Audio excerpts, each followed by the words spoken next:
أعوذ بالله من الشيطان الرجيم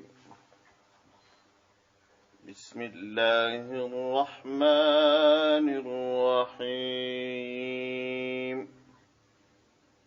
ولا تجعلوا الله عرضة لأيمانكم أن تبروا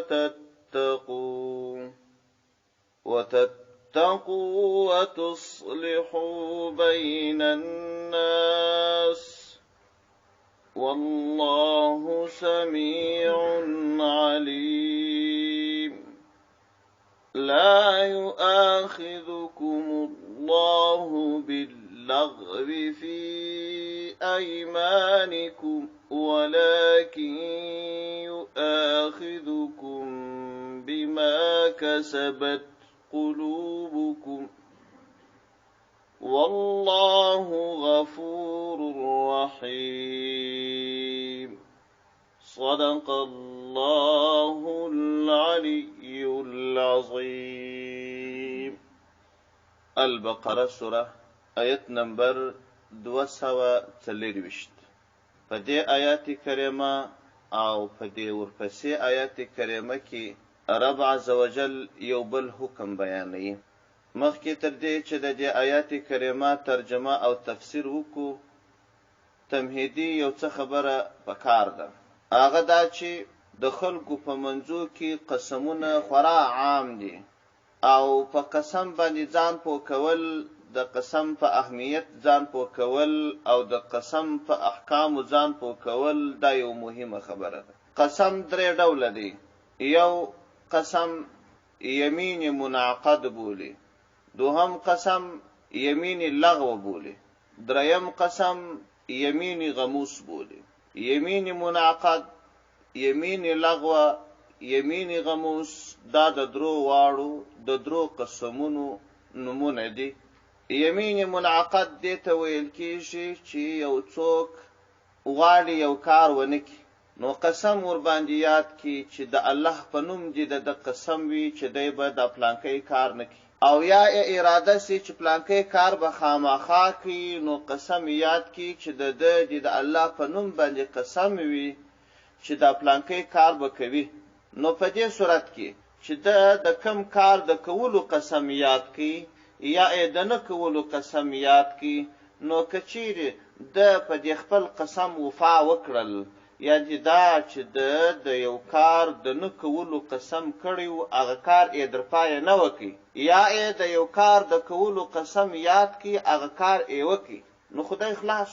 او که چیرې په قسم وفا ونه کړل، د یو کار سه قسم کړی و چې د پلانکی کار به نه کړي، قرار هغه کار ځینې وسو، قسم مات شو.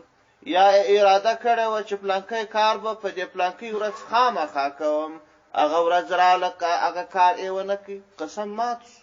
نو کله چې قسم مات شو، پر ده باندې کفاره لازمه ده. کفاره څه ده؟ مریی به ازادوي. که مریی نه و لکه اوس، نو بیا فاطعام 10 مساکین، بیا 10 مسکینانو ته سهار او ماښام خوراک ورکول دي. 10 مسکینانو ته چې د غرمه متوسط خوراک ورکړي، نه ډېر اعلی نه ډېر ادنا. په دې 10 نفرو کې به غني نه وي، په دې 10 نفرو کې به ماشوم نه وي، نابالغ. د هغه 10 مسکینانو ته به ماښام بیا خوراک ورکوي متوسط، بدلیه به یې نه. سهار یعنې غرمه چې کم کسان و، ماښام به هم هغه خلک وي، غني او ماشوم به نه وي پکښې. که دې دا په وسه نه وپره، نو بیا 10 مسکینانو ته کالي ورکه، دومره قدر جامه ورکه چې لمونځ پکښې جایز کېږي. او که د هغه هم په وسه نه وپره، نو بیا 3 روژې ونیسه. داسې نه ده لکه زموږ په ټولنه کې چې دا خبره مشهوره ده چې قسم ور باندې واوړي، وایي زه بیا به 3 روژې ونیسم. نه، اول به هغه 2 کاره کوي، که هغه 2 په وسه نه وپره، بیا به روژې نیسي. په 3م قدم کې روژې دي. دا یمین منعقد شو. هغه قسم که چیرې د وفا ور باندې وکړل، نو خو هېڅ شی نسته ور باندې، او که چیرې وفا ونه کړل، قسم یې مات کړي، کفاره به ورکوي. اوس په دې ځای کې 2 خبرې نورې د یادولو وړ دي. یوه خبره دا چې قسم یوازې د الله په نوم باندې یادېږي، د الله ذاتي نوم وي یا د الله صفتي نوم وي، په نورو شیانو باندې قسم نه یادېږي. که څوک په پیغمبر قسم یادوي، که څوک په اسمان قسم یادوي، که څوک د قیامت په ورځ قسم یادوي، که څوک په ملایکو قسم یادوي، که څوک په قرآن قسم یادوي. نو ستا ته سوال پیدا شي نو چې قرآن هم قسم نه کېږي؟ په قرآن هم قسم نه کېږي. دا چې په محکمه کې قاضي یو چا ته قرآن یږدي، هلته دغه قسم اخیستونکي په قرآن قسم نه یادوي، بلکې داسې یادوي پر قرآن صرف لاس کښېږدي، وایي زما دې په هغه رب قسم وي چې دا قرآن یې په حقه نازل کړی دی، داسې قسم اخلي. داسې قسم نه اخلي چې زما دې په دې قرآن قسم وي. یوه خبره ده چې یوازې او یوازې د الله په نوم باندې قسم یادېږي، و بنده ته جایز نه ده چې د الله بغیر د بل چا په نوم قسم یاد کړي. دا یوه خبره.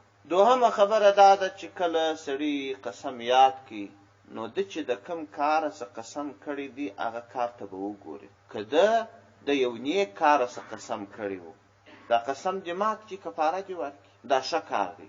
مثلا د قسم یاد کړی و چې د پلانکي و د پلانکي تر مابین به روغه نه کوم.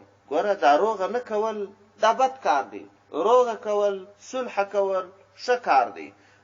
د یو نیک کار څخه قسم یاد کړي، نو ده ته پکار دا ده دا قسم دې مات کړي، د قسم کفاره دې ورکړي، وردې سي د هغو خلکو تر مابین دې هغه روغه جوړه وکړي. یا قسم یاد کړي چې پلانکي سړي سره زه په ژوند کومک نه کوم، د پلانکي کس ته په ګرد ژوند صدقه نه ورکوم. د نیک کاره څخه قسم یاد کړي. نو د نیک کاره څخه چا قسم یاد کړي، دا قسم دې مات کړي، وردې سي نیکي دې وکړي، بیا دې د قسم کفاره ورکړي. او یا د یو ناروا کار د کولو لپاره قسم یاد کړي، د دې په خدای سره قسم چې دی به درواغ وایي، یا پلان ناروا کار.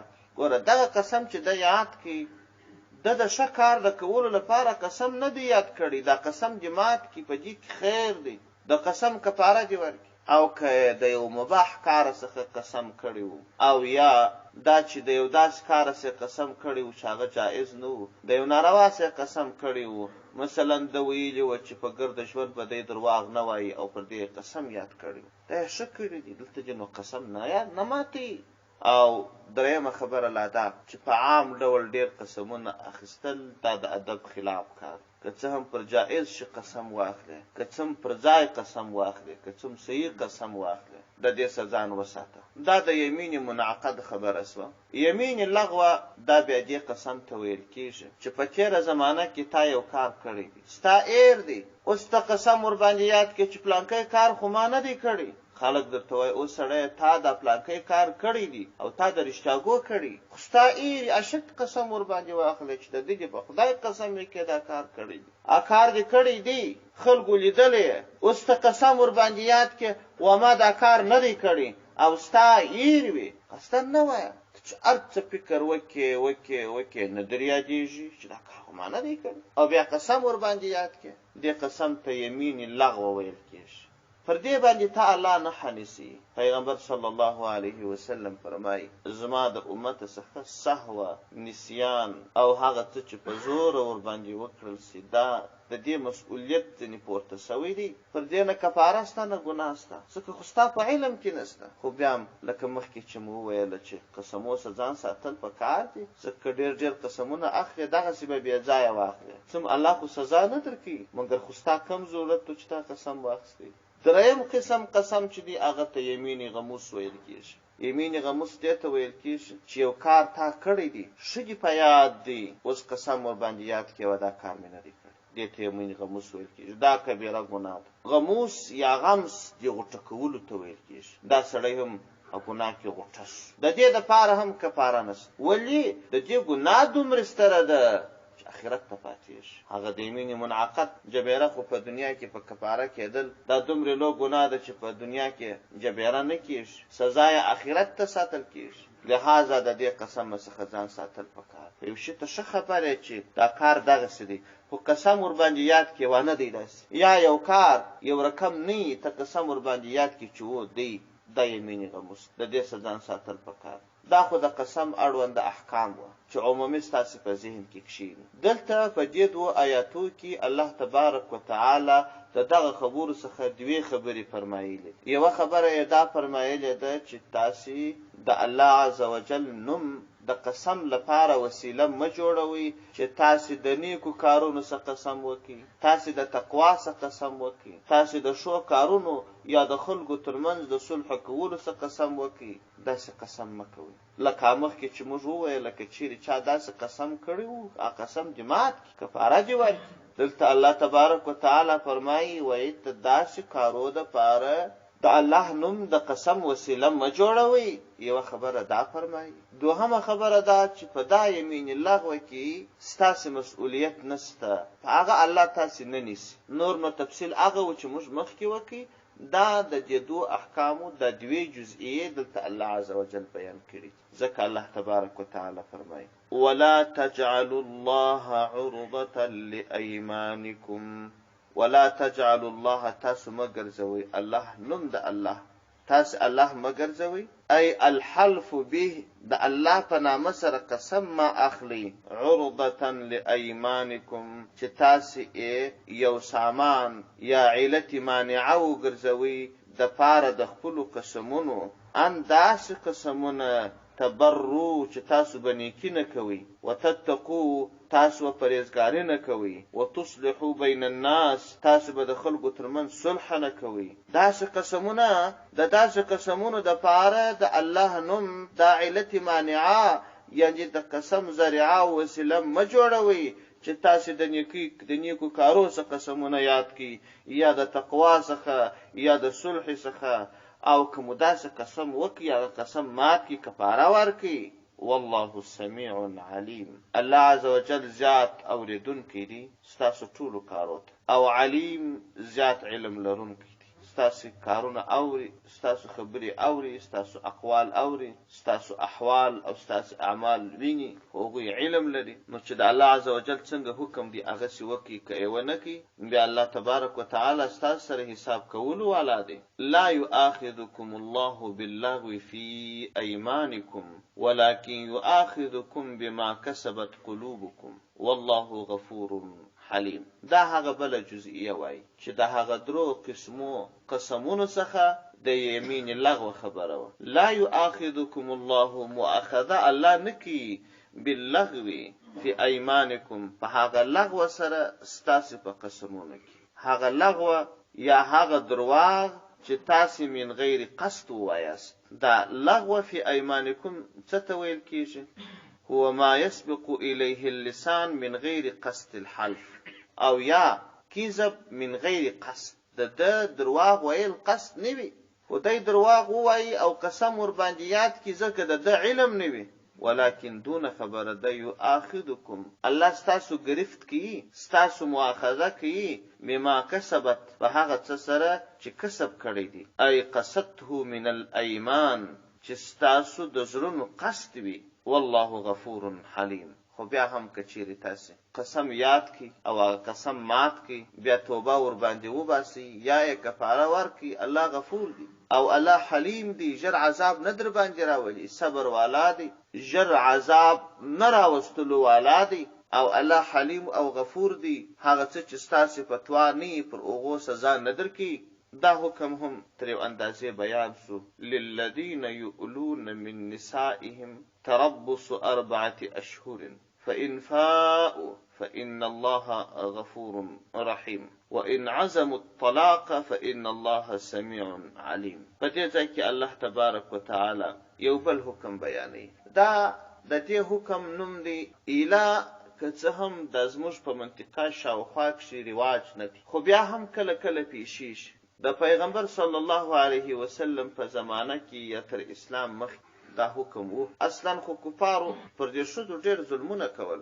هغه ظلمونو کې یو ظلم دا و چې پر ښځه به یې خبرې منع کړله، او دا به یې ورته ویل چې 4 میاشتې یا 5 میاشتې یا 6 میاشتې به زه نه ستا سره خبرې کوم نه به نږدې درځم. بس نو هغه ښځه په زندان کې ونو، خاوند یې قسم یاد کړی دی، نو څه نسي کولی. که به ښځې هر څه جرم کړی وي، هر څومره توبه به یې ویستل، نو خو خاوند به یې قسم نه ماتوي. دا یو ډول ظلم و پر دې باندې. الله تبارک وتعالی په دې اړه باندې حکم نازل کړ. داغه حکم تفصیل داسې دی که چیرې یو سړی و خپلې ښځې ته قسم یاد کړي چې دی به 4 میاشتې ستا سره یو ځایوالی نه کوي، خپلې ښځې ته یې وویل، یا یې تر 4 میاشتې زیات میاشتې یادې کړلې، 5 میاشتې 6 میاشتې، نو اوس دی 2 لارې لري. یوه لاره دا لري چې قسم مات کړي، په دې تر 4 میاشتو مخکې لا د خپلې مېرمنې سره یو ځایوالی وکړي. که یې قسم مات کړي د قسم کفاره به ورکړي، او که یې قسم مات نه کړي 4 میاشتې پوره سوې، نو دا ښځه پر ده باندې خود به خوده په باین طلاق باندې طلاقېږي. 4 میاشتې چې پوره سوې ښځه طلاق، او هغه طلاق هم باین طلاق چې تجدید د نکاح غواړي او بیرته د ښځې رضایت غواړي. دغه حکم ته ایلا وایي. الله تبارک وتعالی دا حکم نازل او په دې آیت کریمه کې وفرمایل، وایي کوم خلک چې هغوی قسم د خپلو ښځو څخه اخلي چې دوی به یو ځایوالی نه ورته کوي، نو دغه موده چې ده یاده کړه دا به یا تر 4 میاشتو زیاته وي یا به کمه وي. که کمه وي نو که په قسم وفا وکړي، که قسم مات کړي، په دواړو حالاتو کې د ته ګناه نشته. که یې مات کړي کفاره به ورکړي، که یې مات نه کړي هم څه تاوان نشته. او که 4 میاشتې یا زیاتې موده یاده کړې وه نو بیا به خامخا قسم ماتوي او خامخا به د قسم کفاره ورکوي.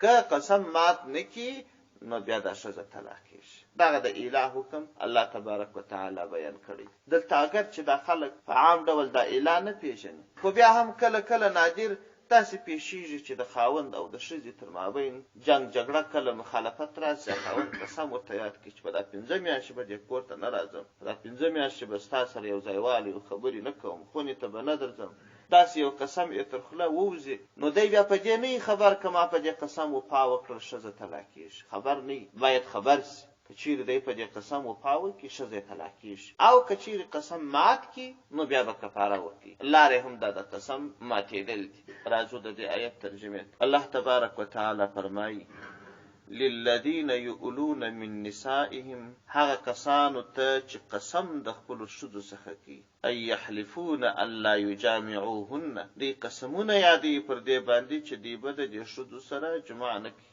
تربص انتظار دی 4 اشهر 4 میاشتې. فان فاءوا کچیر دی رجوع وکړل په دې 4 میاشتو کې دننه و دې ښځو ته، نو که رجوع وکړله فان الله پس بېشکه الله پاک چې دی غفور زیات بخښونکی دی، رحیم زیات مهربانه دی، د قسم کفاره دی ورکړي. وان عزموا الطلاق که چیرې قصد طلاق وکړي، فان الله پس بېشکه الله پاک سمیع زیات اوریدونکی دی، عالم زیات علم لرونکی دی.